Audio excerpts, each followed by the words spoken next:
Raise up, smile. Those are the 3 movements. Funny, but no, there's nothing to do with Botox and enabling Face ID. I love the word Botox. Ugh, what is that?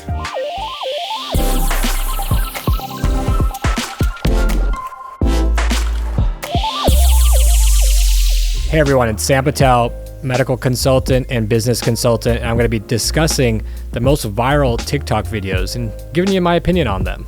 Let's start with the first one. Hi guys, I just want to share a Botox procedure that I did a week ago.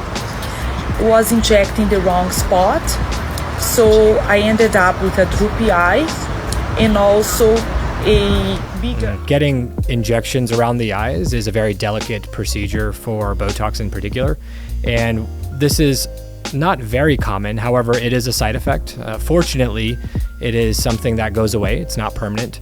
So I do feel terrible for her. Typically, you'll see this with less skilled injectors.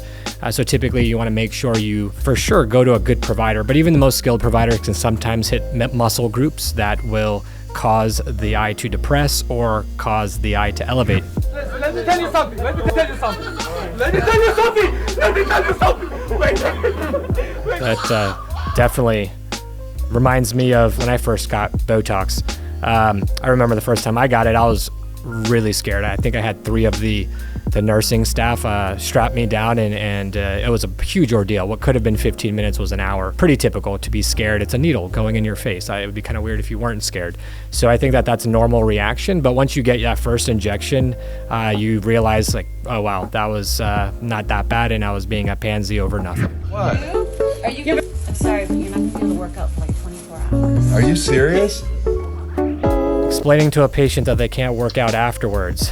Yes, this is absolutely true. Typically when you're getting any sort of cosmetic injections in your face, the last thing you want to do is to exert any effort. You want to make sure that you are rested. You want to make sure that you are elevated. You don't want to do excessive exercises to increase blood flow. You want to just take it easy. It's nothing that really requires any downtime, but you can take a break from working out that day. Not a big deal. We're here doing some Botox today. He's already young looking, but he's starting to get some of these fine wrinkles. Squeeze in, raise up, smile. Those are the 3 movements that we're going to particularly look at. It's going to make the texture of the skin look better because it stops sweating. It's a friendly reminder that I need to go get my Botox. So I love the word Botox. I think it's a great marketing tactic. I'm not sure who came up with that name, but it's Botox, but Bro-Tox for dudes. And I think that we're seeing an increasing amount of guys coming in, where of course men are always reluctant to do anything cosmetic-wise. However, I think that because the increase of popularity with these services is rising, not with just female, but men as well, we're a little bit more easygoing about at least thinking about doing it. But man, that reminds me, I gotta get mine. Nobody's gonna know. Yeah. Nobody's gonna know. They're gonna know. So it's a huge thing.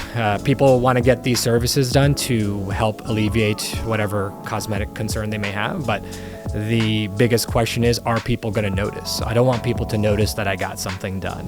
And if you're going to a skilled injector, you certainly won't have that issue. With Botox, as long as you're doing a conservative amount, you typically can have a very natural appearance.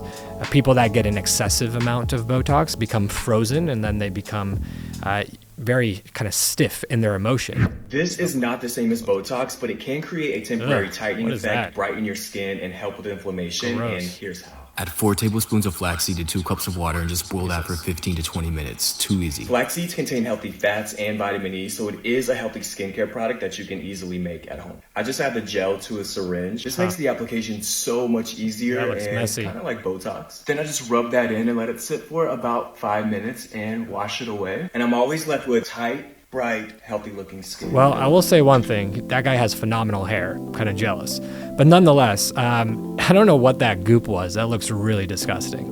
There's a lot of these voodoo sort of things that people are trying at home. That just looks like it's temporary tightening of the skin. There's a lot of products that you can actually buy over the counter that do the same thing. It probably lasts for a few hours. So if someone's going to an event and they want to be able to get really quick, tight skin, I could see how this could be something that people do. But is it the same as Botox? Absolutely not. I am very, very, very, very upset about this. You don't look upset. Oh, it's the Botox. I can't show emotion for another hour and a half. Yeah, so a lot of we joke about this in the practice a lot. You know, when I've seen patients come in and out, and I ask them how their treatment was in the past, they would often say, "Hey, is my husband gonna know that I'm mad at him with this Botox that I got?" And it's funny. I think that these are great videos. I think that will it decrease the appearance of your facial expressions a little bit, but if you're getting a lot of Botox, kind of like that video, yeah, you're gonna look frozen, you're gonna look stuck in whatever emotion it is. When your Botox kicks in and you have to enable Face ID. Okay, funny, but no, there's nothing to do with Botox and enabling Face ID. I mean, for goodness sakes, you can wear a mask nowadays or wear sunglasses and you can still enable Face ID. So although funny, has no truth to it. Your skin texture and your lines in your face and your expressions do have nothing to do with Face ID. This is Botox. This is Botox that you make at home, honey. And the best part, it's 2 ingredients, flax seeds and water. Flax seeds and water. I'm gonna turn that off. That's just straight disgusting. I have no clue what these kids are doing these days. If you want to rub flaxseed and goop all over your face, have at it. But is it gonna allow you to achieve the same results as Botox? No. I don't know. I'm gonna have to try this at home. As much as I think it's disgusting, I might have to give it a go and see what my thoughts are. But like I said, even without understanding exactly how this can work, I can't see how at all it will do anything similar to Botox. It's very much just a temporary tightening of your skin. It's like acting as glue. Imagine putting a bunch of glue on your skin. It's gonna allow it to be more taut or tight. So that's exactly what we're seeing in these videos. Thank you guys for having the opportunity for me to go through all these viral TikTok videos. I'm hoping that we'll be able to have the opportunity to do this again. I'm hoping that we learned a lot. And hey, listen, don't listen to everything and believe it. Make sure that you guys talk to your provider or your clinic to truly ask and understand what are the pros and cons of doing Botox. That's the only way you're gonna know, not with TikTok. See you guys soon.